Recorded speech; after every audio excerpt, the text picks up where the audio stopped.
I posted a question on the group not that long ago, and it was about a video I shared in which you saw two young kids fighting. One guy is bullying the other one and taunting him into a fight. And when he throws the first punch, that other kid ducks it quite well, actually. But then one of the friends intervenes and goes after the bully, and very quickly he puts an end to the fight by very much dominating that bully, and it's clear that he's better at fighting. At the end of the video, you see that bully, and he must have been like 12 or 13. You see that kid throwing a tantrum and just starting to shout, and looks like he wants to pick up a chair and throw it, and being unable to deal with the fact that he just got his ass handed to him. The question that I asked to the forum members, aside of just saying like, okay, what were the important lessons learned, is that when you mess around, you find out, putting it mildly, but also that once you get your ass beat, throwing a tantrum is not impressing anybody. It's a rather instinctive reaction a lot of immature people and children have, is trying to puff up their chest, so to speak, in a figurative way like that, by throwing this tantrum that might seem impressive to somebody who doesn't know what's going on, but to the guy who just beat him up or basically stopped the altercation very decisively, it's not really all that impressive. So those are some of the mistakes that you should try to avoid making, let alone don't bully people. Let's start with that. But I asked, okay, what would be something that you could do to teach your children to not make those mistakes?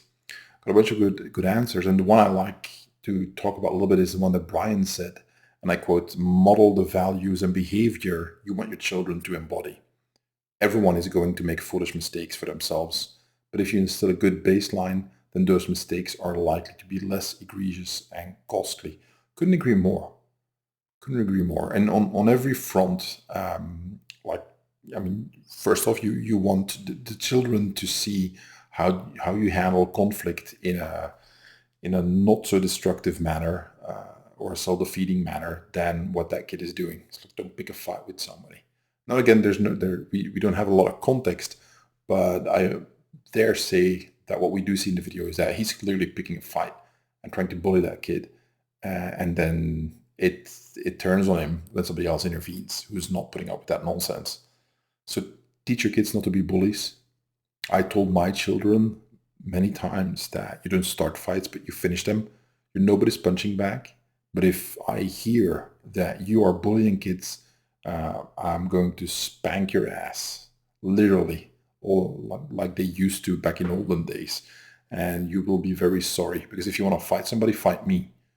Is that you want to pick on somebody, pick on me, and see how you like it when you're up against somebody who doesn't know how to defend himself, when that is what ends up being you when you're the bully. Because bullies don't pick on strong opponents. They go after the ones they think they can beat.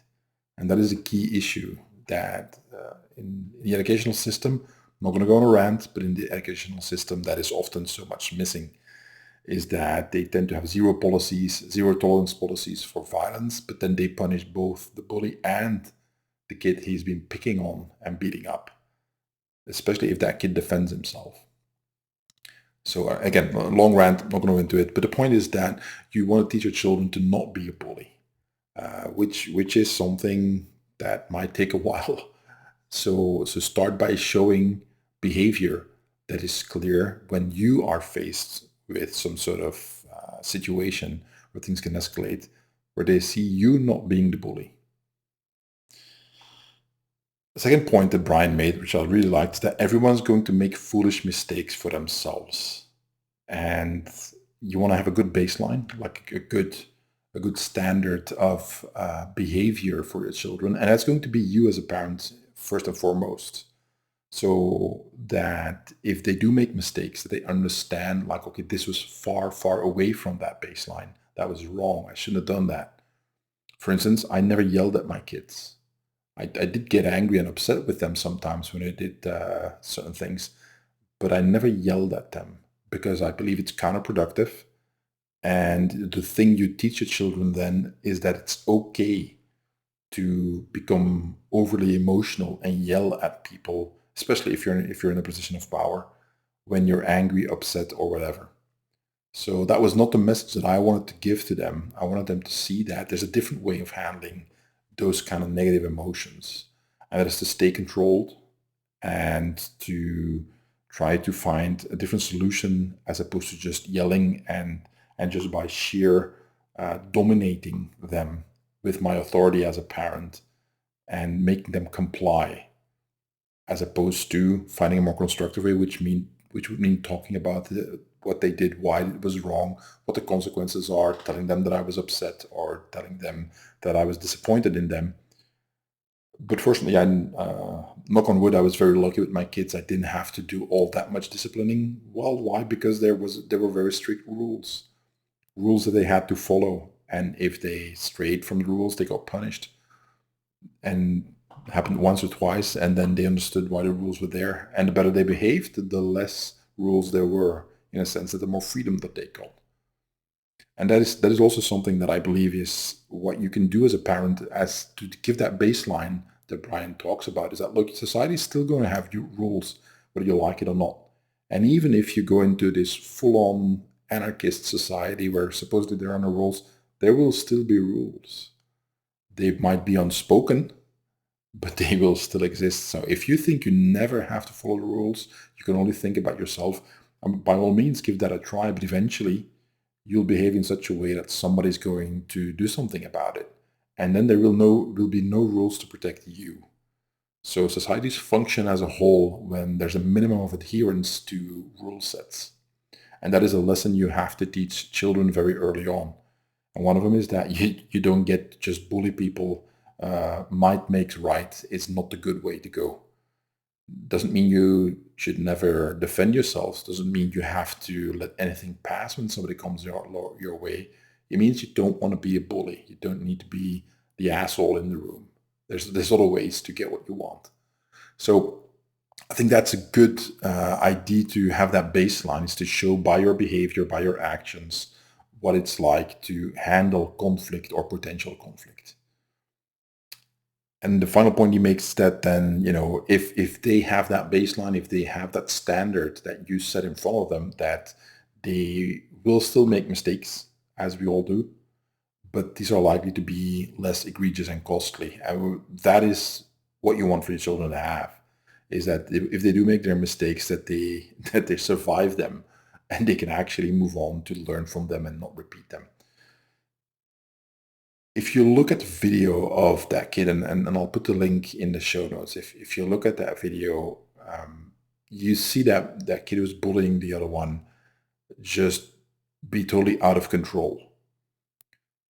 One of the reasons why, as a parent, you are legally responsible for your child until normally they reach adulthood is that they don't have the capability just yet to control their emotions as they should. There's a lot children still have to learn before they reach a legal adult age, but one of them is learning how to control their emotions, to not get carried away, to not just act upon every little impulse that you have, but to learn self-control. And in this video, you clearly saw that one kid felt he was justified in bullying the other one, but also that once he was on the receiving end of the bullying behavior, that instead of calming down and understanding, like, okay, you have to take the loss here, you are not winning this one, is that he tried to even go further in his behavior, in his basically behavior that you shouldn't tolerate, by throwing that tantrum. And that's something you shouldn't tolerate from your kids either. Now, my children knew very early on that I wouldn't put up with that. And again, I was extremely lucky, and every child's different, and so on. So I'm not going to say that my approach is the best or only one. What I can say is that it did work for me. And despite having me as a father, my children turned out to be very well-adjusted, functional adults, making their own way in life right now quite well. So the point is that you show them that standard, that you're there for them, but they have to adhere to certain rules. And the point of those rules when they're small, when they're young children, is so that once they are legally responsible for themselves and you no longer are, you also lose authority over them at that point. Meaning, as long as they quote unquote live under your roof as minors, you're responsible for them in all aspects of their lives. You have to feed them, you have to make sure they go to school, and if they mess up, it's going to be on you to pay for the damages. Once that is passed because they reach legal adult age, well, then it's on them. If they don't have an understanding of not putting themselves on their own needs and their own wants and emotions as the primary force driving the universe, if they don't understand that there's other people as well who are going to have their own needs and so on, well, they will run into trouble. If not just with friends and family and so on, it will be at large in society. Eventually, they're going to mess up and end up in trouble. Because the best way to end up in trouble is if you have no framework, no moral framework, no, let's say, no framework for the world and your place in it. That is not just I can do whatever I want. That's not a very practical framework because you will run into other people and their desires and their wants and so on, and you won't have the capability to negotiate that. So that's why I believe it's important to show your children what it's like to manage conflict, talk to them about it, and then bit by bit try to get them to the point where once they're, in my country, it's 18, when they're legal adults, it's like, okay, now you're on your own. Now it's up to you. Hope I did a good job. If you have questions, you come to me, but now you are responsible for you. For the good stuff, get a lot of freedom, but also for all the bad stuff. You mess up, it's on you. You get to pay for it. You get to, do the time if you do the crime, so to speak. So in that regard, I think Brian's response was quite good and something worth considering if you have children and you worry about how they will handle violence or you just want to prepare them in general. It's just show them, not just in words, but also in actions, in everything you do. This is how we handle conflict and negative emotions. And I'm saying negative emotions, not saying that anger is always per se negative, but let's say that it's not a by definition, positive emotion. Whenever a kid's feeling upset, angry, disappointed, hurt, whatever, is that the standard should not be, well, I can just lash out at anybody near me and get violent, get angry, throw a tantrum, and so on. That's not the standard you want to have, for the reasons I just explained. And if you can get that done, and then with a little bit of luck, they grow up to be functional adults who don't get into trouble the whole freaking time and mess up their own lives. It's still going to happen, though. They're still going to have stupid decisions, make mistakes, and so on. And that's fine, as long as, again, these are not too bad and that they learn from them. But do not underestimate the role that you have as a parent in that regard. And I'll end with this. I always believed that you could pretty much say and explain anything to your children, even from a very young age on. You just had to try to find words they understand, analogies, comparisons they understand, and use vocabulary that they can get as opposed to speaking to them as an adult. Meaning, you don't have to have a big dictionary that you have to flop out to explain the very complex words that you use to explain something to them.